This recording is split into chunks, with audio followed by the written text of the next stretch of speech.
would like to start with a quote by Wolfgang Amadeus Mozart. "All I insist on, and nothing else, is that you should show the whole world that you are not afraid. Be silent if you choose, but when it is necessary, speak, and speak in such a way that people will remember it." This quote says a lot.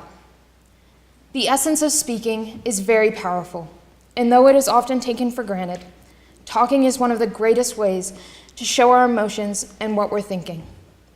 The art of talking is key to human survival and gives us the ability to easily communicate. Now, I'm not just saying this to be cliche, but the meaning behind speaking is something that has gone through my mind ever since I was a little girl. How speaking to the people around you, and maybe the lack thereof, makes people remember you and changes you. Before I get started, I must introduce myself and share a few simple facts about my life. My name is Reid. I'm a 3-year sixth former. I'm from Cold Spring, New York, which is about a 45-minute drive south of Millbrook. My sister Molly is in the form below me. Maybe you know her because of her constant announcements regarding Girl Scout cookies. I have 2 amazing parents who love us deeply, but here's the punchline. I have suffered from many forms of anxiety since I could remember. Now, I don't allow this one fact to define me. I mean, I keep it pretty much a secret because, in a way, I'm kind of embarrassed by it. It is something that I had to face for years. Years of therapy, lots of tears, fear, and embarrassment. But that's not me. What I believe better defines me is my love for learning, my love for sports, my friends, my family, and especially my love for Millbrook. That is me. If you guys haven't gotten the chance to know me, well, there it is. My anxiety has taken me years to talk about, but I'm ready to explain myself because I believe it's important to me, and I hope my story will be interesting to all of you. So here it goes. From the time I was in kindergarten through 2nd grade, I was what is called selectively mute. Selective mutism is defined as a complex childhood anxiety disorder characterized by a child's inability to speak and communicate effectively in select social settings, such as school. These children are able to speak and communicate in settings where they are comfortable, secure, and relaxed. Now, let it be clear, I had a great childhood, and this phase didn't define it. I loved doing what every young girl loved to do. I was happy, and my family was happy.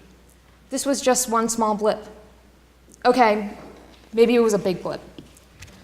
But most of these memories were recalled back to me over the past couple of weeks from my parents because they remember it the most. They had no idea why this was happening and what would become of it. They were scared. One key memory of mine is why this started in the first place. I remember that I had a dream that spooked me to the point where I felt like I couldn't talk. I didn't speak one word the next day. I was terrified. Looking back at it now, I can't even recall what the dream was about, but I do remember the feeling I felt the next day. I felt like I couldn't speak, like I was trapped in my own world, and I couldn't tell anybody. That day, my kindergarten teacher called my mom, who was away on a business trip, and explained that she did not know what to do. My dad, who was also at work, didn't understand what was happening to his little girl. We were all worried. One day turned into many months of my parents trying to understand why I was afraid to speak. In that time, I would talk to my parents because I was the most comfortable with them. But once I was at school or in a situation with friends or even relatives, I would shut down and hide behind my parents' legs so I was protected from the outside world. Let me tell you, living life without talking was hard. Really, really hard. I have many stories that I find funny now about how I managed to not talk for almost 3 years. I became very good at pointing to things to communicate what I wanted to eat or what I wanted to do. Lots of pointing. But it was difficult to express what I was actually feeling. One day in kindergarten, my friend Heather got a big bloody nose right in front of me. Being a young kid and never having to go through that situation, I cried hysterically because I instantly thought the worst and believed my friend was dying. My teacher was so scared that I was never going to be able to stop crying. Because I couldn't speak, I couldn't express my own thoughts and feelings, and all I felt I could do was just cry. After I finally calmed down, I was brought to my friend and shown that she was perfectly safe.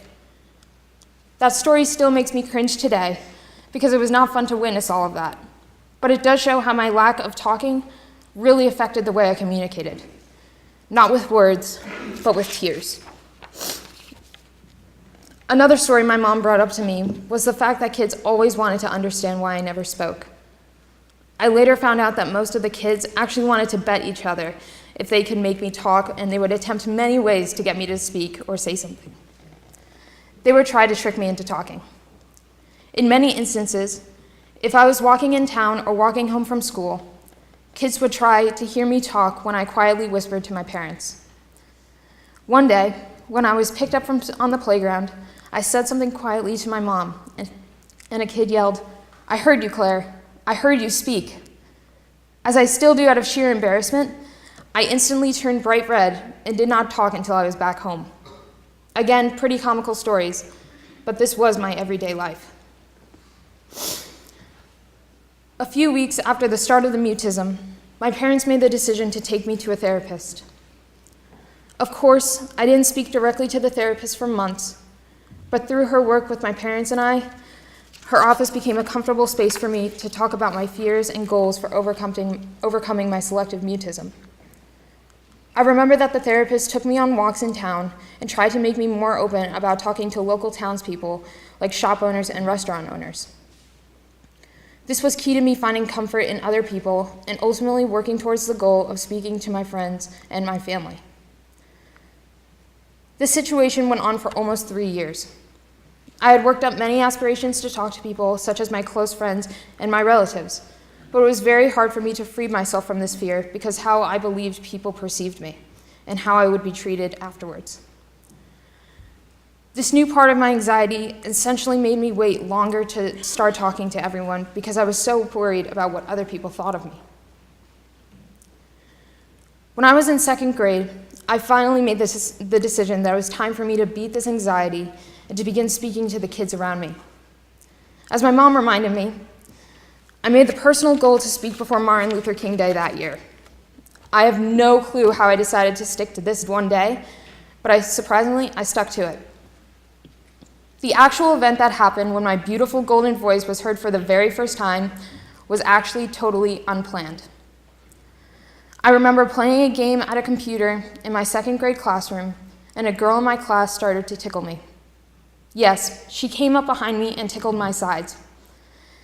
I'm pretty ticklish, so of course I laughed and screamed, "No."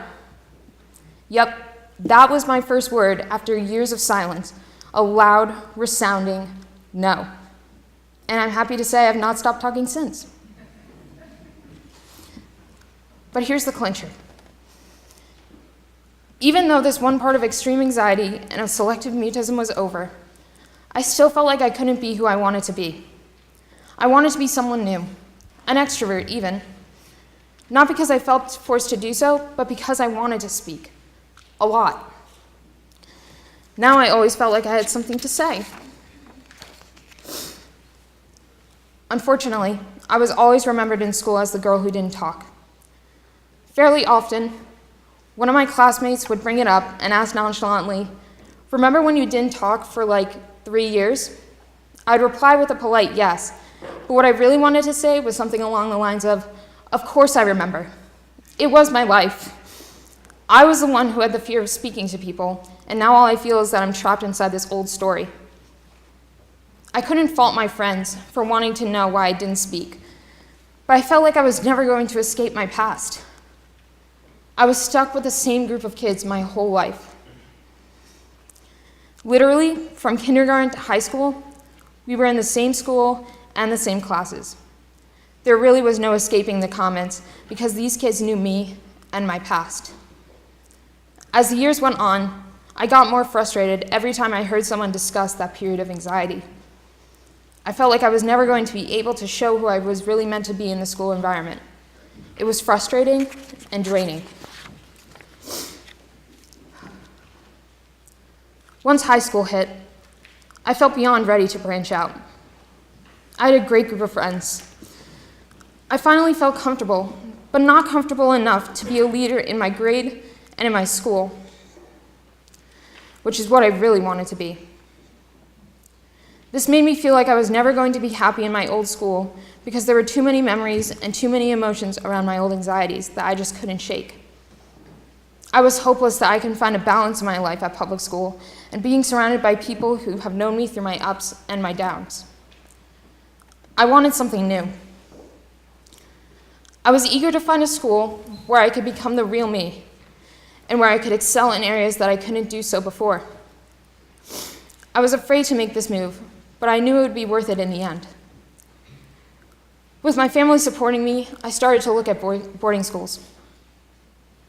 My parents always wanted me to go to Millbrook because they liked how Millbrook focuses around a community and how small the student population was. They thought it was perfect for me, and deep down, I knew that leaving my old school and going to Millbrook would be an amazing opportunity for me to branch out and grow. Once I got accepted into Millbrook, I wasn't quite ready to say yes until I came to revisit day. I remember that day very clearly. My student guide was the kindest person and showed me how Millbrook was a great way for her to leave her past and focus on her future. She told me how it was a gateway to trusting herself and facing her fears head on, exactly how I wanted to live my life. Once the day was over, I said yes and was very excited to return the next September. Being a student at Millbrook is the best thing that's ever happened to me. I was quickly able to make great friendships with students and teachers alike, and I was able to prove to myself that I wasn't such a quiet girl after all. I like to be loud. I like to talk. I like to stand up for myself. I love helping people, and I really enjoy being the quirky girl in every situation because that's just who I am. Even though there are times where I'm quiet and shy in and out of the classroom, it is because of my understanding that it is okay to be silent and to just listen, because sometimes that's better than talking. I have ultimately learned that while speaking is so important in our everyday life, listening is also key because it helps create an important balance, showing everyone a chance to speak for themselves and to be heard. Thank you for listening to my story. As I end here, I'll suggest you all maybe think a bit about why you ended up here, at Millbrook, in this chapel, listening to me. It might not be because you wanted to change who you are or to become a better version of yourself. It might be as simple as you wanted to further your career in a sport, challenge yourself with the rigorous academics that are offered, or even just find a way to get out of your parents' house. I get that.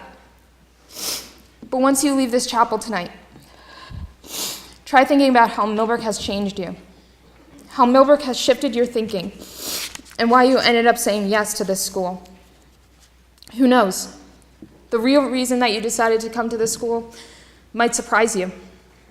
But you are here, and your life has probably changed for the better because of it. You all probably didn't come from a past like me, where you didn't talk for years. But relating it back to the quote in the beginning of this talk, all I insist on, and nothing else, is that you are not afraid. Be silent if you choose, but when it is necessary, speak, and speak in such a way that people will remember it. That is my reason for choosing Millbrook, and I wouldn't change it for the world. I would like to thank the Millbrook community, the teachers, the administrators, staff, and my fellow students for helping me become the best student and person I always hoped I could be. Thank you.